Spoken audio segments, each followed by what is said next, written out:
Good morning all of you. Welcome to on our YouTube channel study of science. जैसा कि हम अपना तीसरा चैप्टर स्टार्ट कर चुके हैं विद्युत धारा, और विद्युत धारा में हमने विद्युत धारा की परिभाषा, उसका मात्रक, उसका विमीय सूत्र, सब कुछ हम देख चुके थे। अब हम देखेंगे जो सेकंड टॉपिक है हमारा, चालक का नेट आवेश शून्य होता है। समझाइए कि चालक जो होता है, कोई भी चालक, उसका नेट आवेश शून्य क्यों होता है, वो हम देखेंगे आज क्यों होता है।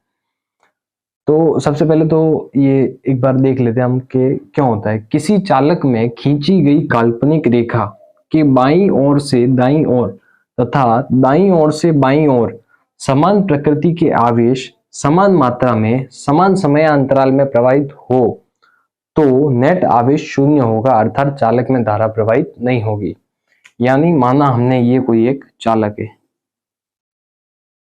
ये चालक माना, यहां पर हमने एक रेखा की कल्पना की। इसने कहा है ना काल्पनिक रेखा, ये इस रेखा की कल्पना की।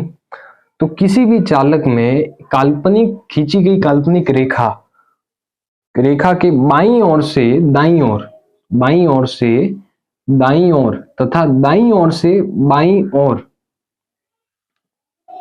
बाईं ओर समान प्रकृति, यानी यदि यहां से पॉजिटिव जा रहा है तो वहां से भी पॉजिटिव आना चाहिए, यहां से नेगेटिव आवेश जा रहा है तो वहां से भी नेगेटिव आवेश जाना चाहिए।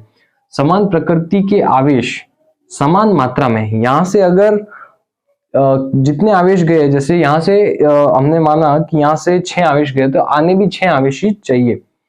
मात्रा में समान समयांतराल में, 1 सेकंड में गए तो 1 सेकंड में ही वापस आने चाहिए, 5 सेकंड में गए तो 5 सेकंड में वापस आने चाहिए। अंतराल में प्रवाहित हो तो नेट आवेश शून्य होगा, अर्थात चालक में धारा प्रवाहित नहीं होगी।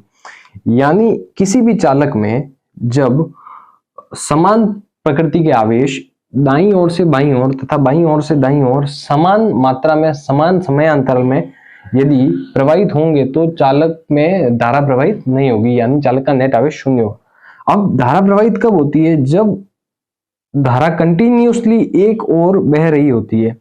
इसमें क्या हो रहा है कि आवेश यहां से यहां भी जा रहे हैं, बाईं ओर से दाईं ओर, दाईं ओर से बाईं ओर भी आ रहे हैं, इसलिए धारा प्रवाहित नहीं होगी और नेट आवेश शून्य होगा। यहां पर जैसे पॉजिटिव हो, यहां पर नेगेटिव, तो धारा कंटिन्यूसली, अगर यहां पर कोई स्रोत दिया हुआ है धारा स्रोत, तो कंटिन्यूसली यहां से यहां तक बहती रहेगी, यहां से धारा आती रहेगी और यहां से एक ही दो दिशा में। पर यहां पर तो नहीं, बाईं ओर से दाईं ओर और दाईं ओर से बाईं ओर, इसलिए यहाँ इसका चालक का जो नेट आवेश होता है वो शून्य होता है। और नेट आवेश अगर शून्य है तो चालक में धारा प्रवाहित होगी नहीं। आपका अगर घर में कोई भाई है, उससे आपका झगड़ा हो गया, तो आप उसको 2 झापट मारोगे, वो आपको 2 झापट मारेगा, तो आपका नेट आवेश शून्य हो गया, यानी हिसाब बराबर हो गया आपका। अब किसी का कोई हिसाब बाकी नहीं है। तो जो 2 झापट उसने आपको मारे समान प्रकृति के, आपको भी उसके मारने, यानी अगर उसने गाल पे मारे, यहाँ पर मारे तो यहाँ पर, और गाल पर मारे तो आपको भी समान प्रकृति, यानी गाल पे मारे तो गाल पे मारना। आवेश समान मात्रा में, यदि 2 झापट मारे तो केवल 2 ही झापट आपको वापस मारने हैं, और समान समयांतर में। उसने अगर 5 सेकंड में 2 झापट मारे तो आपको भी 5 सेकंड में 2 ही झापट मारने हैं। अगर आपने 6 सेकंड किया तो आपका नेट आवेश शून्य नहीं होगा। तो ये है। तो अगर आपने समान समयांतराल में समान मात्रा में और समान प्रकृति की झापटे उसको मार दी तो आप दोनों का नेट आवेश शून्य हो जाएगा, यानी हिसाब बराबर हो जाएगा। तो ये भी कुछ इस टाइप से ही है कि किसी चालक में खींची गई काल्पनिक रेखा के बाईं ओर से दाईं ओर तथा दाईं ओर से बाईं ओर समान प्रकृति के आवेश समान मात्रा में समान समय अंतराल में प्रवाहित हो तो चालक का नेट आवेश शून्य होगा, अर्थात धारा प्रवाहित नहीं होगी। तो यहां तक आप नोट कर लीजिए। इसके बाद हम इसके कुछ नोट है वो नोट लिख लेते हैं।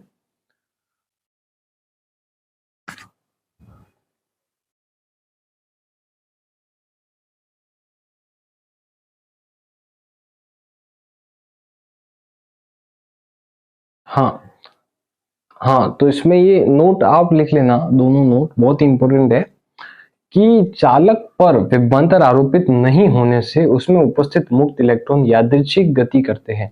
जब किसी चालक में विभवांतर आरोपित नहीं होता है तो उसमें जो मुक्त इलेक्ट्रॉन होते हैं वो यादृच्छिक यानी अनियमित गति करते हैं। यानी कहीं भी कोई भी इलेक्ट्रॉन कहीं भी गति कर सकता है, फिक्स नहीं है कि एक सीरीज वाइज। करंट तभी फ्लो होता है जब इलेक्ट्रॉन एक सीरीज वाइज किसी भी चालक में प्रवाहित होते हैं, एक दिशा में, एक क्या बोलते हैं, एक लाइन में, यानी यहां से इस ओर ही जा रहे हैं, राइट से लेफ्ट की तरफ ही जा रहे हैं कंटिन्यूसली, तो ही धारा प्रवाहित होती है। और वो कब होता है? जब विभवांतर आरोपित होता है। जब विभवांतर आरोपित होगा ही नहीं तो यादृच्छिक गति करेंगे यानी अनियमित गति करेंगे तो धारा का प्रवाह होगा ही नहीं। यदि विपरीत प्रकृति के आवेश समान मात्रा में, हमने अभी देखा था कि समान प्रकृति के आवेश होने चाहिए, परंतु यदि विपरीत प्रकृति के आवेश भी हुए, वो समान मात्रा में हुए, समान समयांतराल में भी अगर प्रवाहित होते हैं एक काल्पनिक रेखा के दाईं ओर से बाईं ओर तथा बाईं ओर से दाईं ओर, तो भी नेट आवेश शून्य ही होगा। क्यों? क्योंकि इलेक्ट्रॉन्स को, आवेश को एक कंटिन्यूसली लाइन चाहिए, एक फ्लो चाहिए, जैसे इस ओर से इस ओर कंटिन्यूसली जा रहे हैं तो ही धारा का प्रवाह होता है। और अगर इस लाइन के इस ओर पॉजिटिव जा रहा है और वापस नेगेटिव आ रहा है उसी समय में, तो भी उसका नेट आवेश शून्य होगा और धारा प्रवाहित नहीं होगी। तो ये 2 पॉइंट भी आप नोट कर लो।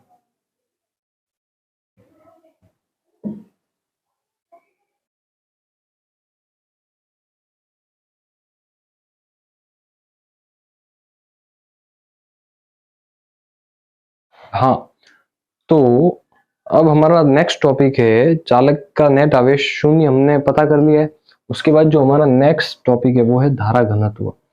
इसकी परिभाषा भी इंपॉर्टेंट है और इसका फॉर्मूला भी इंपॉर्टेंट है। ये डेफिनेशन और इसका फॉर्मूला हमको आगे बहुत काम आएगा, तो इसको अच्छे से समझना कि किसी चालक के किसी बिंदु के प्रति एकांक अनुप्रस्थ काट क्षेत्रफल से गुजरने वाली धारा घनत्व कहलाती है। यहाँ पर कॉमा लगेगा ताकि आपको पता रहेगा कि ये गुजरने वाली धारा घनत्व कहलाती है, दोनों अलग अलग है। तो किसी चालक की, माना ये हमारा एक चालक है, चालक के किसी बिंदु के प्रति एकांक अनुप्रस्थ काट क्षेत्रफल, यानी इस अनुप्रस्थ काट क्षेत्रफल में जितने भी बिंदु से धारा गुजर रही है वो गुजरने वाली धारा घनत्व कहलाती है। प्रत्येक बिंदु पर जो धारा गुजर रही है वो धारा घनत्व कहलाती है, एक एक बिंदु पर। यानी इसको हम जे सदिश से दर्शाते हैं, जे सदिश इक्वल्स टू आई अपॉन ए। कोई भी डेफिनेशन जब हम लिखते हैं उसमें यदि एकांक शब्द आता है, और एकांक शब्द किसके साथ आया? क्षेत्रफल। यहाँ पर क्षेत्रफल के साथ है। यदि आपके पास किसी के आप कोई भी परिभाषा पढ़ रहे हो उसमें एकांक शब्द आ जाए, यहाँ पर क्षेत्रफल के साथ आया इसलिए हमने क्षेत्रफल को नीचे लिखा है। एकांक क्षेत्रफल यानी क्षेत्रफल हमेशा हर में आएगा, और एकांक लंबाई, तो लंबाई हर में आएगी। जहां पर जिस के साथ भी, क्षेत्रफल के साथ, लंबाई के साथ, चौड़ाई के साथ एकांक शब्द जुड़ गया, घनत्व के साथ एकांक घनत्व, तो वो घनत्व नीचे आएगा। क्षेत्रफल के साथ जुड़ा है तो क्षेत्रफल नीचे आएगा। इस पृष्ठ के प्रत्येक बिंदु से गुजरने वाली धारा अनुप्रस्थ काट क्षेत्रफल है इसका। इस अनुप्रस्थ काट क्षेत्रफल में बहुत सारे पॉइंट है जिन बिंदुओं से धारा गुजर रही है, तो प्रति एकांक यानी प्रत्येक बिंदु के अपने अनुप्रस्थ काट क्षेत्रफल से में उपस्थित प्रत्येक बिंदु से गुजरने वाली धारा घनत्व कहलाती है। तो किसी चालक के किसी बिंदु के प्रति एकांक, किसी चालक के किसी बिंदु के प्रति एकांक अनुप्रस्थ काट क्षेत्रफल से गुजरने वाली धारा, इस बिंदु से ये गुजर रही है, गुजरने वाली धारा घनत्व कहलाती है। एक बार वापस रिपीट कर रहा हूं, किसी चालक के, ये एक चालक है, के किसी बिंदु, ये एक बिंदु है, बिंदु के प्रति एकांक अनुप्रस्थ काट क्षेत्रफल, अनुप्रस्थ काट क्षेत्रफल से गुजरने वाली धारा घनत्व कहलाती है। इस अनुप्रस्थ काट क्षेत्रफल का जो चालक है, इसमें उपस्थित बिंदु के अनुप्रस्थ काट क्षेत्रफल से गुजरने वाली धारा घनत्व कहलाती है, और ये धारा घनत्व का फॉर्मूला है। और इसका जो मात्रक होगा वो मात्रक होगा आई अपॉन ए। आई का यानी धारा का हम कैसे लिखते हैं? एम्पियर। एम्पियर को ए एमपी लिख सकते हैं, मैं ए एमपी इसको शॉर्ट में लिख रहा हूं। और क्षेत्रफल को हम क्या लिखते हैं? Metre square. Ampere upon metre square इसका मात्रक होगा। तो ये आप नोट कर लीजिए।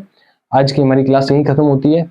जुड़े रहिए हमारे YouTube channel study of science के साथ। हमारे वीडियोस को लाइक कीजिए, चैनल को सब्सक्राइब कीजिए, और आपको अगर कुछ भी समझ में नहीं आता है तो आप कमेंट कीजिए, हम आपको और अच्छे से समझाएंगे। हमारा एक चैप्टर कंप्लीट हो चुका है। आप एक चैप्टर के पूरे सीरीज वाइज नोट्स बनाए तो अच्छी बात है, क्योंकि आपको एग्जाम में वही हेल्प करेंगे। हमने बिल्कुल अच्छे से पढ़ा है, जो चैप्टर में है वो सारी चीजें पढ़ाई है, और नोट्स वाइज पढ़ाई है कि आपको कहीं जाने की जरूरत नहीं है। केवल आप नोट्स पढ़ लोगे तो आप एग्जाम में अच्छा स्कोर करोगे, बहुत अच्छा स्कोर करोगे। 3rd चैप्टर स्टार्ट हो चुका है नेक्स्ट, इसको भी इसी तरीके से पढ़ना और इसी तरीके से आप नोट्स बनाओगे तो ये चैप्टर भी आपका एकदम अच्छे से हो जाएगा तैयार। ओके, तो ये नोट कर लेना डेफिनेशन। आज की क्लास यही खत्म होती है।